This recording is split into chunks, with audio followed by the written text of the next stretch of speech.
Thank you to GVM for sponsoring this video.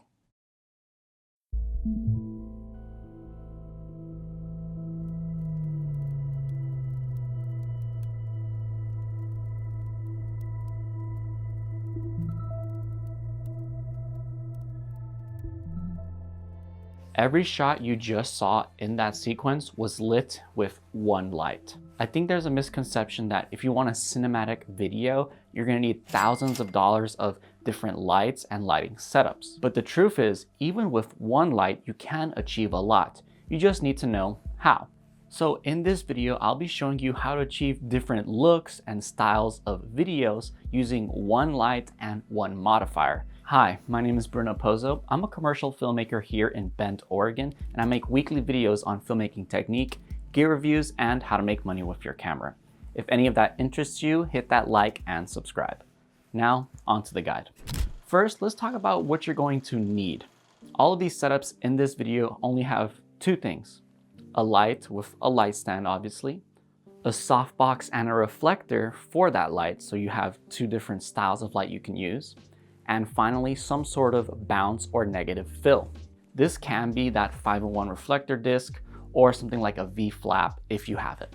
For this tutorial, I am using an extremely powerful 300-watt light from GVM, and this one has been really good because it also is bicolor, so you have 2700 Kelvin to, I believe, 6800 Kelvin, so you can get really warm and cool tones from this light. And having 300 watts means we can do things like emulating sunlight or moonlight. So with all of that, we're ready to jump into our first setup. So let me set the stage here. I am at my friend's studio, Miranda Kelton Photography Studio. She lent me it for the afternoon to actually create these different lighting setups. But as you can kind of see, it is a fairly plain room. You got these white walls and ceilings and this wood floor panel. Luckily, she does have a ton of props and backdrops, but I really wanted to keep this simple, so I'm not going to be using any of the backdrops, but I will be using the V-flat instead of my 5-in-1 reflector dish, and a desk and some other props around the office. So how do we turn this into something cinematic? First off, you have to turn off the overhead lights. You want to have as much control over the lights in your scene, and so turning off all the lights is key. Now let's start with the most basic lighting setup, which is a standard key. You'll use this for pretty much most of your talking head videos, if not all of them. In fact, that's what I'm using right now. And the setup for this is having your light roughly 45 degrees from your subject and slightly above and angled down. This helps create a shadow side to your subject's face that's going to help us give that depth in the scene. And because we're only using one light, you can help control the shadow side brightness or darkness by using either the white bounce to bounce more light and fill it in, or put the black negative fill on that side of the subject to make it darker. With just that, here's how our shot looks. This lighting setup is simple, effective, but not very exciting. So how can we add some more dramatic or cinematic look to this shot? The easiest way to make a shot more dramatic is by introducing more shadows. That's where our next lighting setup comes in, the side light. By changing our light's position from in front of the subject and off to the side, and instead placing it directly 90 degrees to the side of your subject, you can see what a dramatic difference it makes on the lighting of your subject's face. The height of the light doesn't matter quite as much here. You can have it at eye level, pointing directly horizontally, or even slightly above. I left mine slightly above.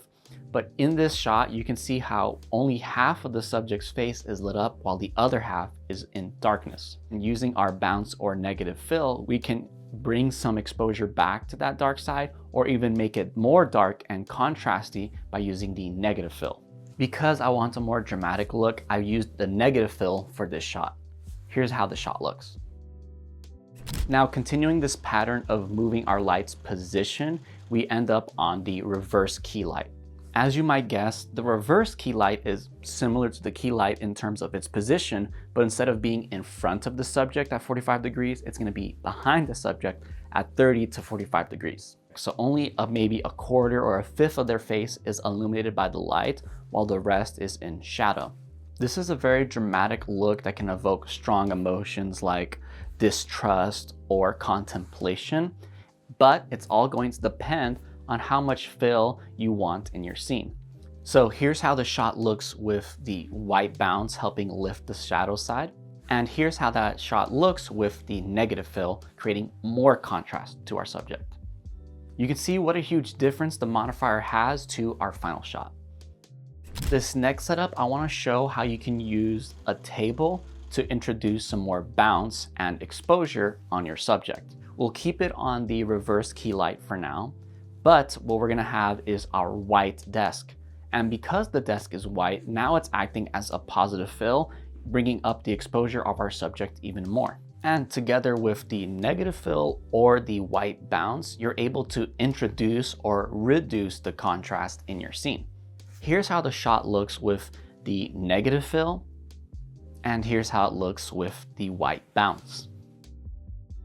Leaning into that dramatic look, we can take advantage of this next setup, the overhead lighting. This is exactly what it sounds like. You're gonna place the light typically right above your subject if possible. For me, it wasn't really possible to do it in this room, so I placed the light behind my camera as high as it could go and then angled down over my subject. When the light is directly above the subject, you get a ton of shadows on their eyes and their cheeks and their face, and it can create such a dramatic, almost interrogative scene. Here's how our final shot looks. For this next setup, I want to take advantage of having an extremely bright light to do something interesting, and that is emulating the sun. To help do this, you'll want to use the reflector dish attachment on your light because this helps focus the light beam and typically increases the intensity of the light. With a reflector dish, you can get away with maybe a 100-watt light to do this exact setup, but you may need to play with the light's position and how close your subject is to that light to get the right exposure. But because we have a 300-watt light, I have more flexibility in the position of the light I can use. So I placed the light outside at one of the windows and I raised it as high as I could to emulate the sun's position in the sky, and then I angled it down through the window. And then I set my light to a warmer temperature, in this case 2700K, to emulate that warm sun. And I put its intensity at 100% so I can get the strongest, brightest light possible. To make the light appear more orange, I set my camera to 5600 Kelvin. Here's how the shot looks without the emulated sunlight and with. So far, we've covered a lot of dramatic and moody lighting setups, but what if you want something a little softer and more commercial? This is where a bounce light comes in. A bounce light is simply having your light point at a surface, and then the surface now is a bright source that bounces onto your subject. And so for me, I pointed the light at the ceiling because the ceiling was all white panels. This is important because if you had, say, a colored ceiling like wood, you're gonna get a more orange color cast over your scene. And that is just something to be aware of when using bounce light. The light is influenced by the color of the surface you're bouncing. And because I want this scene to be more evenly illuminated, I once again kept the reflector dish on my light and I left the intensity at almost max. As for the light's position, I try to aim it so that it's sort of a little bit in front of and above my subject. So that way the light hits it and then bounces onto my subject more evenly. Bouncing the light this way also creates a much softer light, so you get a more commercial, airy look to your images. Here's how the final shot looks. Because you've stayed all the way until the end, let me share with you one more bonus setup, and this is a nighttime scene. For this, I wanted to emulate moonlight coming from a window source onto my subject in a dark room. Much like emulating sunlight, I had to place my light outside with the reflector dish at a relatively high angle, pointed down through the window. And because we are trying to emulate moonlight, moonlight typically looks a little cooler or blue to our eyes. And so I raised the Kelvin to its max, which is 6800 Kelvin. And then I had to set my camera to something closer to 4000 Kelvin. You can see the difference between having the Kelvin match the light versus having the camera set to 4000 and having the light above it. And you can see what a difference in terms of color it has on your image. Finally, just for fun, I set the camera to 5600 Kelvin. I adjusted the light's temperature to the lowest, which was 2700 Kelvin, and then set it to its max intensity. And as you can see, you can emulate sunrise in this scene. And what's crazy is that this is all shot during the night, so you can fake a daylight scene by using this trick. So there you have it, 8 cinematic lighting setups with 1 light and 1 modifier.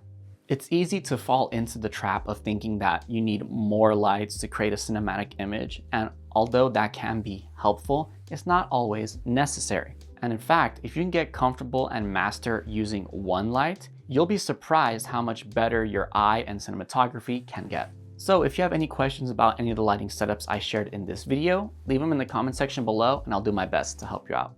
And thank you to GVM for giving me this light to help create this guide for you. If you want to check out the GVM 300 all-in-one bicolor light, it'll be in a link in the description box below. If you like this filmmaking technique video, you can check out how I shoot B-roll in this one. Thank you so much for watching all the way until the end. I appreciate every single one of you who do and support this channel. I'll see you in the next video. Peace.